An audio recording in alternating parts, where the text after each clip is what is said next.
Peter Terry was addicted to heroin. We were friends in college and continued to be after I graduated. Notice that I said I, as he dropped out after 2 years of barely cutting it. After I moved out of the dorms and into a small apartment, I didn't see Peter as much. We would talk online every now and then. AIM was king in pre-Facebook years. And there was a period where he wasn't online for about 5 weeks straight. I wasn't worried. He was a pretty notorious flake and a drug addict, so I assumed that he just stopped caring. And then one night, I saw him log on. And before I could initiate a conversation, he sent me a message. "David, man, we need to talk." And that's when he told me about the NoEnd House. It got that name because no one had ever reached the final exit. The rules were pretty simple and cliche. Reach the final room of the building and you win $500. There were 9 rooms in all. The house was located outside the city, roughly 4 miles from my house. Apparently, Peter had tried and failed. He was a heroin and who knows what the fuck addict, so I figured that the drugs got the best of him, and he wigged out at a paper ghost or something. He told me it would be too much for anyone, that it was unnatural. I didn't believe him. I told him I would check it out the next night, and no matter how hard he tried to convince me otherwise, $500 sounded too good to be true. I had to go. I set out the following night. When I arrived, I immediately noticed something strange about the building. Have you ever seen or read something that shouldn't be scary, but for some reason, a chill crawls up your spine? I walked towards the building, and the feeling of uneasiness only intensified as I opened the front door. My heart slowed, and I let a relieved sigh leave me as I entered. The room looked like a normal hotel lobby decorated for Halloween. A sign was posted in place of a worker. It read, "Room 1, this way. 8 more follow. Reach the end and you win." I chuckled and made my way to the first door.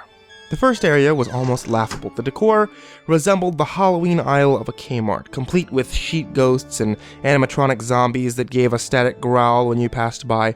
At the far end was an exit. It was the only door besides the one I entered through.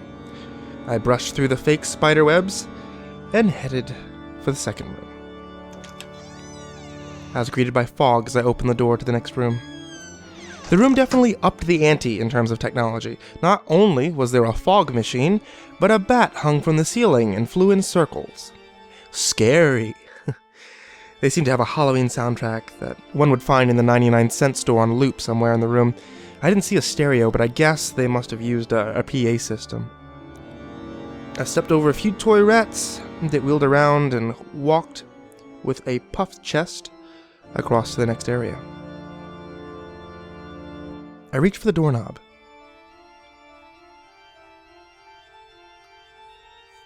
And my heart sank to my knees. I did not want to open that door. A feeling of dread hit me so hard that I could barely even think.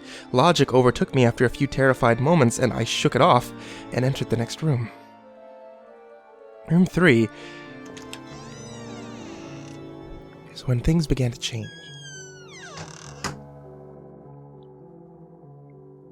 On the surface, it looked like a normal room. There was a chair in the middle of the wooden paneled floor. A single lamp in the corner did a poor job of lighting the area, casting a few shadows across the floor and walls. That was the problem. Shadows. Plural. With the exception of the chairs, there were others. I had barely walked in the door, and I was already terrified. It was at that moment that I knew something wasn't right. I didn't even think as I automatically tried to open the door that I came through. It was locked from the other side. That set me off. There was something locking the doors as I progressed. There was no way. I would have heard them. Was it a mechanical lock that's set automatically? Maybe. but I was too scared to really think. I turned back to the room, and the shadows were gone. The chair's shadow remained, but the others were gone. I slowly began to walk. I used to hallucinate when I was a kid, so I wrote off the shadows as a figment of my imagination. I began to feel better as I made it to the halfway point of the room. I looked down as I took my steps. And that's when I saw it. Or didn't see it. My shadow wasn't there. I didn't have time to scream. I ran as fast as I could to the other door and flung myself without thinking into the room beyond. The fourth room was possibly the most disturbing. As I closed the door, all light seemed to be sucked out and put back into the previous room. I stood there, surrounded by darkness, not able to move. I'm not afraid of the dark and never have been, but I was absolutely terrified. All sight had left me. I held my hand in front of my face, and if I didn't know what I was doing, I would never have been able to tell. Darkness doesn't describe it. I couldn't hear anything. It was dead silence. When you're in a soundproof room, you can still hear yourself breathing. You can hear yourself being alive. I couldn't. I began to stumble forward after a few moments, my rapid beating heart the only thing that I could feel. There was no door in sight. I wasn't even sure there was one this time.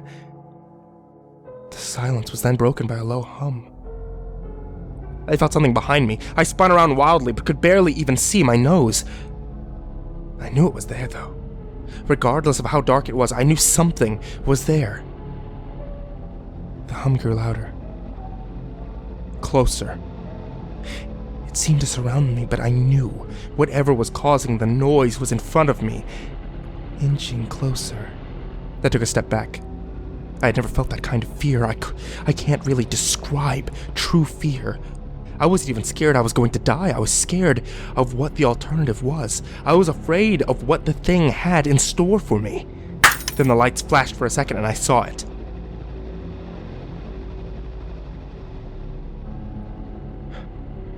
Nothing. I saw nothing, and I know I saw nothing there.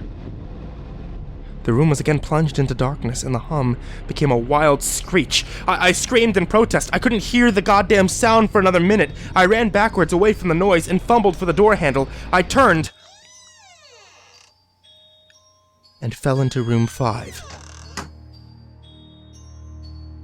Before I describe room 5, you have to understand something. I am not a drug addict.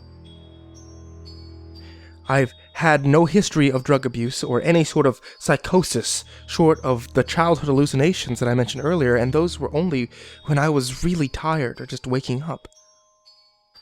I entered the NoEnd House with a clear head.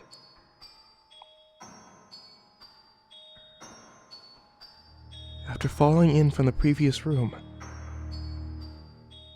my view from room 5 was from my back looking up at the ceiling. What I saw didn't scare me. It simply surprised me. Trees had grown into the room and towered above my head. The ceilings in this room were taller than the others, which made me think that I was in the center of the house. I got up off the floor, dusted myself off, and took a look around. It was definitely the biggest room of them all. I couldn't even see the door from where I was. Various brush and trees must have blocked my line of sight with the exit.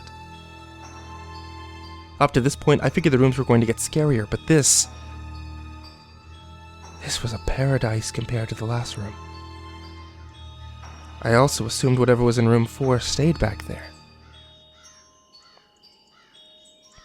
I was incredibly wrong. As I made my way deeper into the room, I began to hear what one would hear if they were in a forest. Chirping bugs and the occasional flap of birds seemed to be my only company in this room. That was the thing that bothered me the most.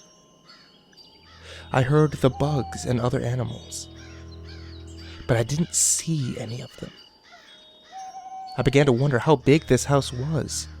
From the outside, when I first walked up to it, it looked like a regular house. It was definitely on the bigger side, but this was almost a full forest in here. The canopy covered my view of the ceiling, but I assumed it was still there, however high it was. I couldn't see any walls either. The only way I knew I was still inside was that the floor matched the other rooms, the standard dark wood paneling. I kept walking, hoping that the next tree I passed would reveal the door. After a few moments of walking, I felt a mosquito fly onto my arm. I shook it off.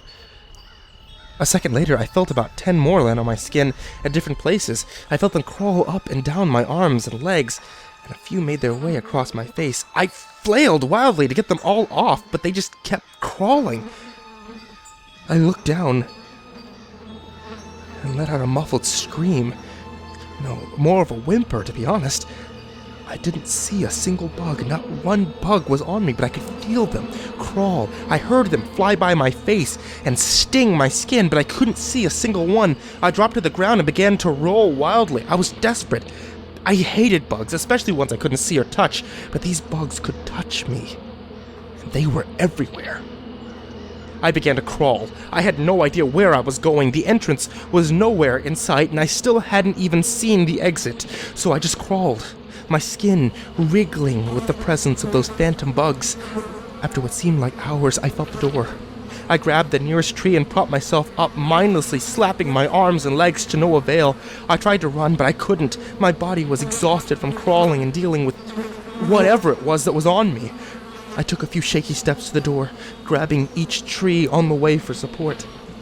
It was only a few feet away when I heard it. The low hum from before. It was coming from the next room, and it was deeper. I could almost feel it inside of my body, like when you stand next to an amp at a concert. The feeling of the bugs on me lessened as the hum grew louder, as I placed my hand on the doorknob.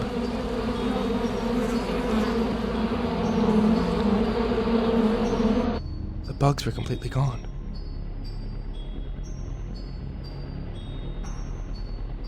But I couldn't bring myself to turn the knob. I knew that if I let go, the bugs would return, and there was no way I would make it back to room 4. I just stood there, my head pressed against the door marked 6, and my hand shakily grasping the knob. The hum was so loud I couldn't even hear myself pretend to think. There was nothing I could do but move on. Room 6 was next. And room 6 was hell. I closed the door behind me. My eyes held shut and my ears ringing. The hum was surrounding me. As the door clicked into place, the hum was gone.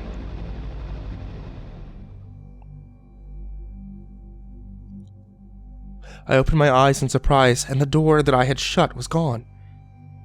It was just a wall now. I looked around in shock. The room was identical to room 3. Same chair and lamp, but with correct amount of shadows this time.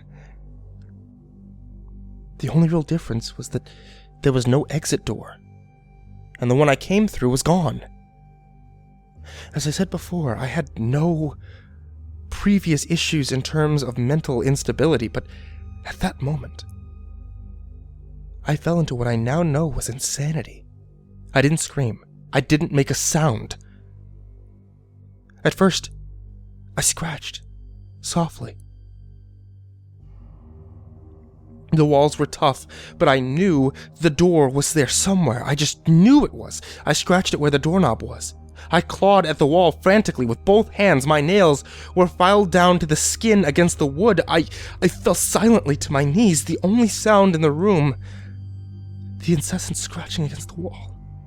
I knew it was there. The door was there. I knew it was there. I knew if I could just get past this wall. "Are you all right?" I jumped off the ground and spun in one motion. I leaned against the wall behind me, and I saw what it was that spoke to me. To this day, I regret ever turning around. There was a little girl. She was wearing a soft white dress that went down to her ankles.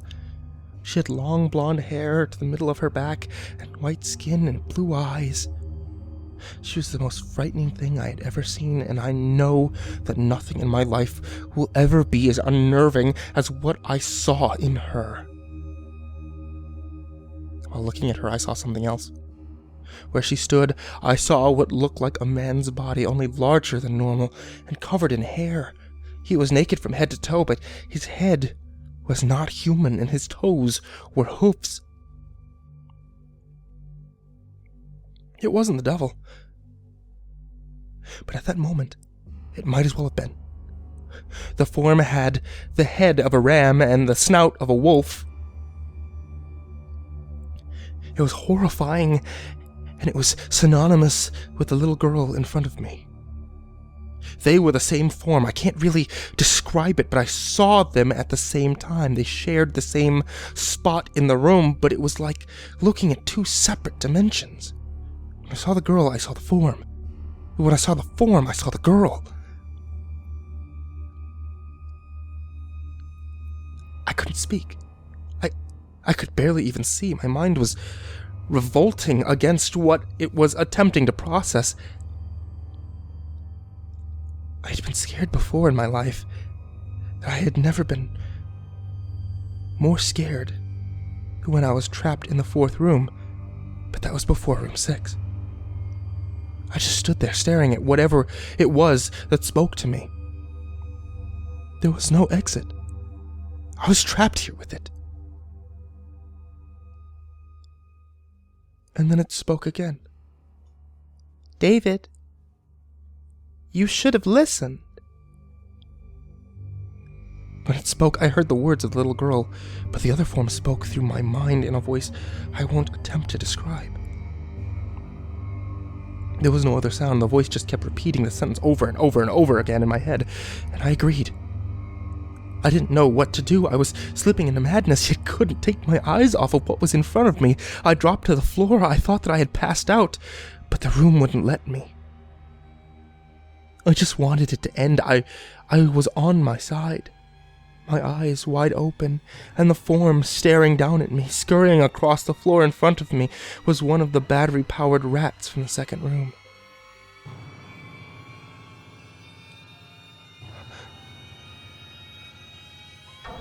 The house was toying with me. But for some reason, seeing that rat pulled my mind back from whatever depths it was headed. And I looked around the room. I was getting out of there. I was determined to get out of that house and live and never think about this place again. I knew this room was hell, and I wasn't ready to take up residency. At first, it was just my eyes that moved. I searched the walls for any kind of opening. The room wasn't that big, so it didn't take long to soak up the entire layout. The demon still taunted me, the voice growing louder as the form stayed rooted where it stood. I placed my hand on the floor, lifted myself up to all fours, and turned to scan the wall behind me.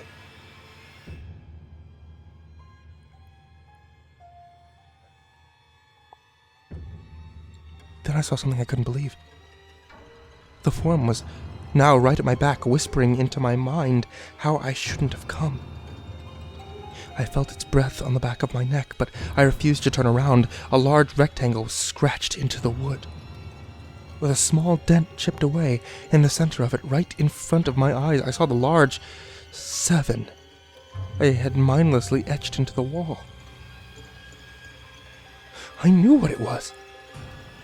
Room 7 was just beyond that wall where room 5 was moments ago. I don't know how I'd done it. Maybe it was just my state of mind at the time, but I had created the door. I knew I had. In my madness, I had scratched into the wall what I needed the most, an exit to the next room. Room 7 was close. I knew the demon was right behind me, but for some reason it couldn't touch me.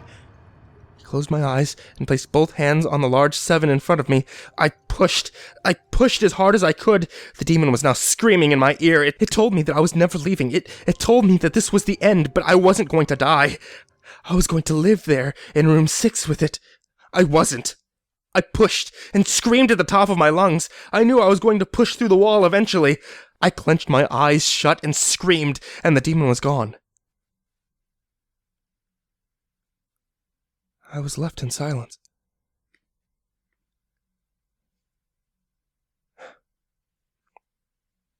I turned around slowly and was greeted by the room as it was when I entered. Just a chair. And a lamp.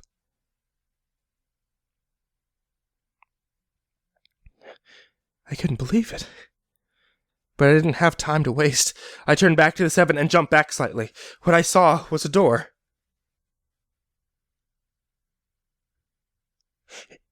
And it wasn't the one that I'd scratched in, but a regular door with a large 7 on it. My whole body was shaking. It took me a while to turn the knob. I just stood there for a while, staring at the door. I couldn't stay in room 6. I couldn't.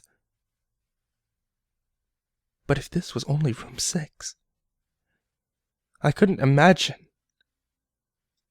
what 7 had in store. I must have stood there for an hour, just staring at the 7. And finally, with a deep breath, I twisted the knob and opened the door to room 7. I stumbled through the door, mentally exhausted and physically weak. The door behind me closed.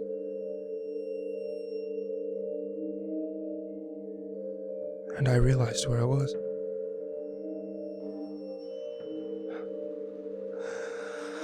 I was outside.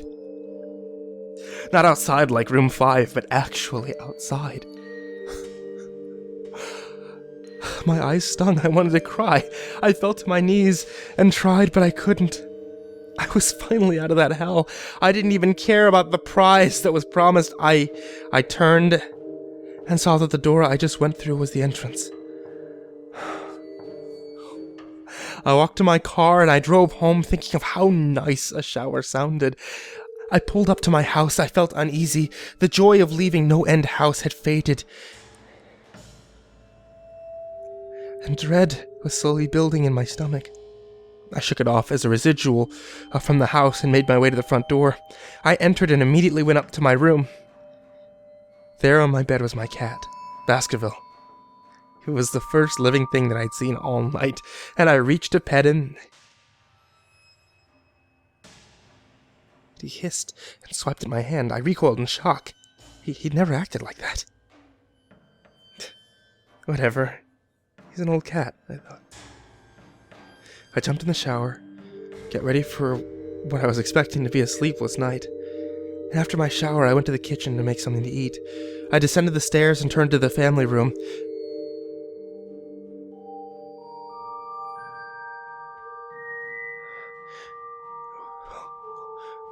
What I saw would be forever burned into my mind, however.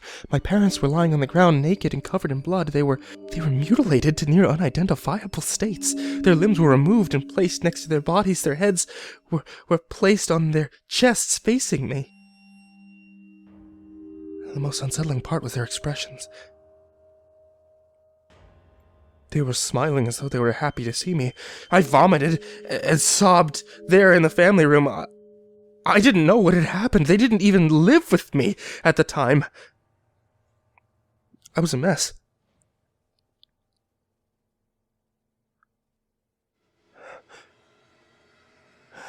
And then I saw it. A door that was never there before. A door with a large 8 scrawled on it in blood.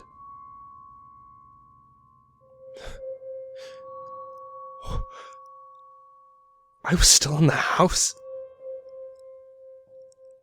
I was standing in my family room, but I was in room 7. The faces of my parents smiled wider as I realized this. They weren't my parents, they couldn't be. But they looked exactly like them. The door marked 8 was across the room behind the mutilated bodies in front of me. I knew I had to move on, but at that moment I gave up.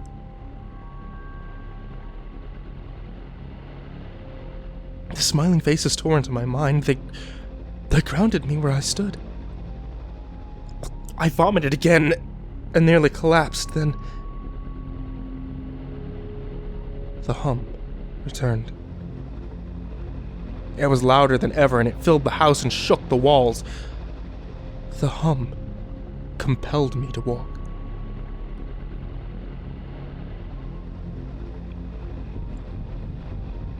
I began to walk, slowly, making my way closer to the door and the bodies. I could barely stand, let alone walk, and the closer I got to my parents, the closer I came to suicide. The walls were now shaking so hard it seemed as though they were going to crumble, but still the faces smiled at me as I inched closer, their eyes following me.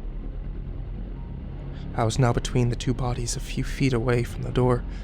The dismembered hands clawed their way across the carpet towards me. All the while the faces continued to stare. New terror washed over me, and I walked faster. I didn't want to hear them speak. I didn't want the voices to match those of my parents. They began to open their mouths, and the hands were inches from my feet. In a dash of desperation, I lunged towards the door, threw it open, and slammed it behind me.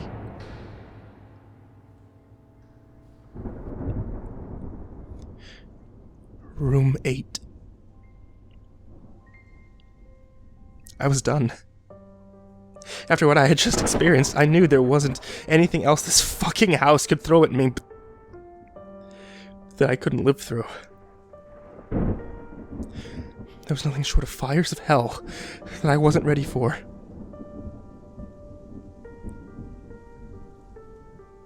But unfortunately, I underestimated the abilities of a NoEnd House.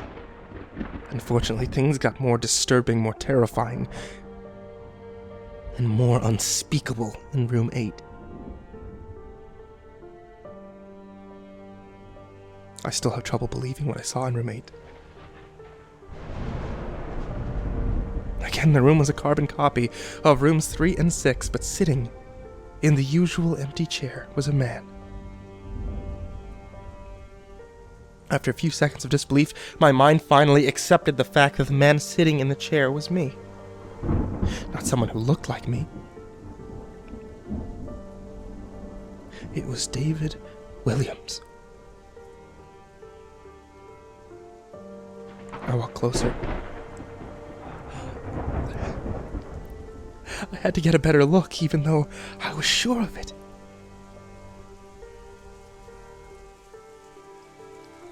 He looked up at me and I noticed tears in his eyes. Please. Please don't do it. Please. Please don't hurt me. What? I asked. Who are you? I'm not going to hurt you. Yes, you are. He was sobbing. You're going to hurt me. And I don't want you to. He sat in the chair with his legs up and began rocking back and forth. It was actually pretty pathetic looking, especially since he was me, identical in every way. Listen, who are you? I was now only a few feet from my doppelganger. It was the weirdest experience yet. Standing there talking to myself. I wasn't scared, but I would be soon. Why are you? You're going to hurt me! You're going to hurt me! If you want to leave, you're going to hurt me. Why are you saying this? Calm down, alright? Let's just try and figure that...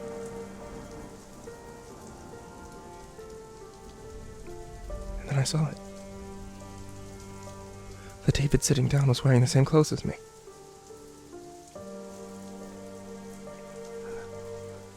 Except for a small red patch on his shirt, embroidered with the number 9. You're going to hurt me! You're going to hurt me! Don't, please, you're going to hurt me! You're going to hurt me. You're going to hurt me. Please don't hurt me. Please. My eyes didn't leave that small number on his chest. I knew exactly what it was. The first few doors were plain and simple, but after a while they got a little more ambiguous. 7 was scratched into the wall. By my own hands, 8 was marked in blood above the bodies of my parents, but 9... 9. This number was on a person. A living person. Worse still, it was on a person that looked exactly like me.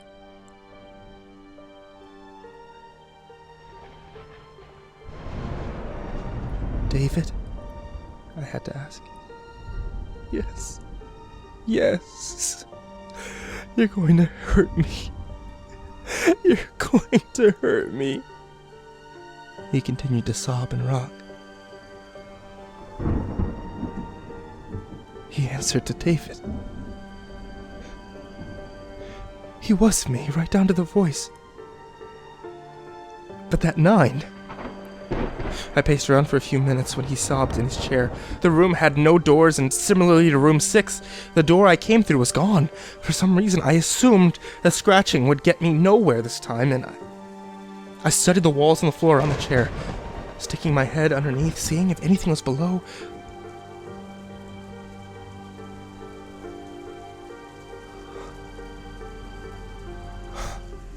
Fortunately, there was. Below the chair was a knife. Attached was a tag that read, "To David, from management." The feeling in my stomach as I read that tag was something sinister. I wanted to throw up, and the last thing I wanted to do was remove the knife from under the chair. The other David was still sobbing uncontrollably. My mind was spinning into an attic of unanswerable questions. Who put this here? How did they get my name? Not to mention the fact that, as I knelt on the cold wood floor, I also sat in that chair, sobbing in protest of being hurt by myself.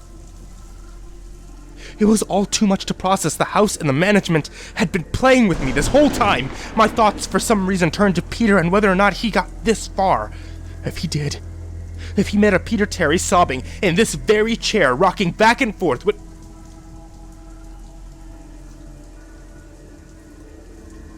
I shook those thoughts out of my head.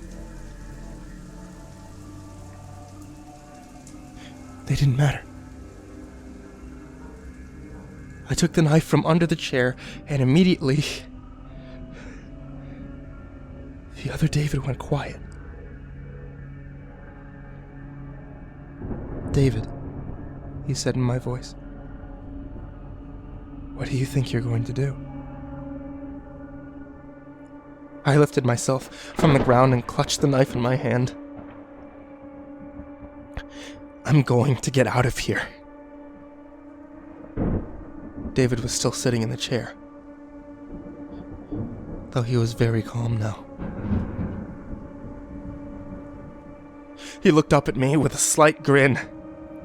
I couldn't tell if he was going to laugh or strangle me, and slowly he got up from the chair and stood facing me. It was uncanny. His height and even the way he stood matched mine. I felt the rubber hilt of the knife in my hand and gripped it tighter. I didn't know what I was planning. I didn't know what I was planning on doing with it, but I had a feeling that I was going to need it. Now, his voice was slightly deeper than my own.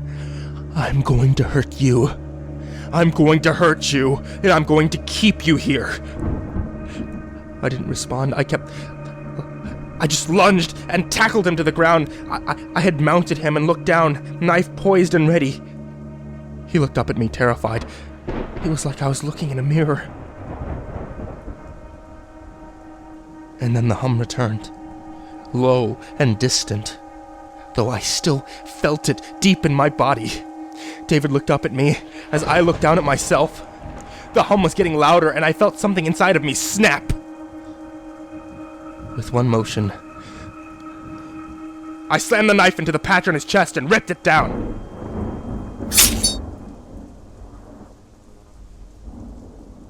Blackness fell on the room. And I was falling. Darkness around me was like nothing I had experienced. Up to that point, room 4 was dark, but it didn't come close to what was completely engulfing me. I wasn't even sure that I was falling after a while. I felt weightless, covered in black. And then a deep sadness came over me. I felt lost, depressed, and suicidal. The sight of my parents entered my mind. I knew it wasn't real, but I had seen it. And the mind had trouble differentiating between what was real and what wasn't. The sadness only deepened. I was in room 9 for what seemed like days. The final room. And that's exactly what it was. The end. NoEnd House had an end, and I had reached it. And at that moment, I gave up. I knew that I would be in that in-between state forever, accompanied by nothing but darkness. Not even the hum was there to keep me sane. I had lost all senses.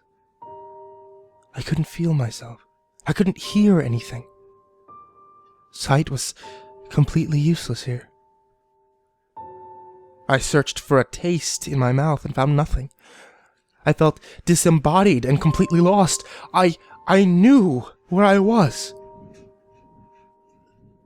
This was hell. Room 9 was hell.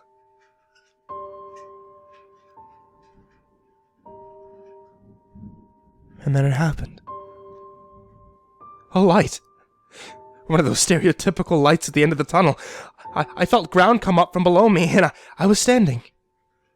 For a moment or two, gathering my thoughts and senses, I slowly walked towards the light.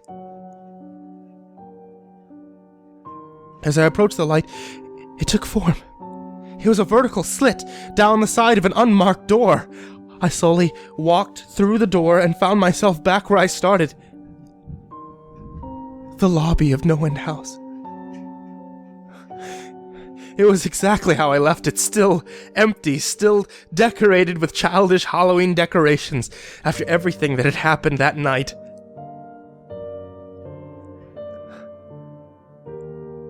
I was still wary of where I was. After a few moments of normalcy, I looked around the place, trying to find anything different. And on the desk was a plain white envelope with my name handwritten on it. Immensely curious, but still cautious, I mustered up the courage to open the envelope.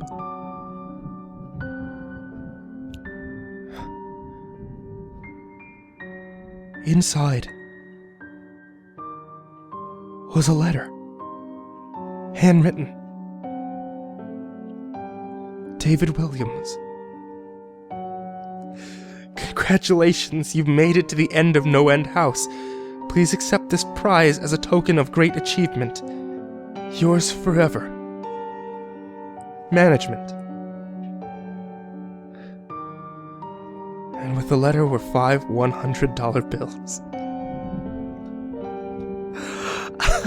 I couldn't stop laughing.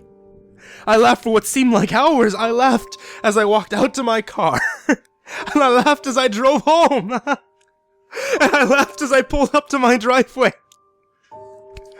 And I laughed as I opened my front door to my house. And I laughed as I saw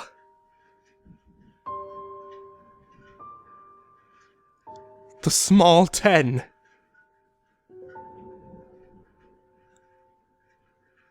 etched into the wood.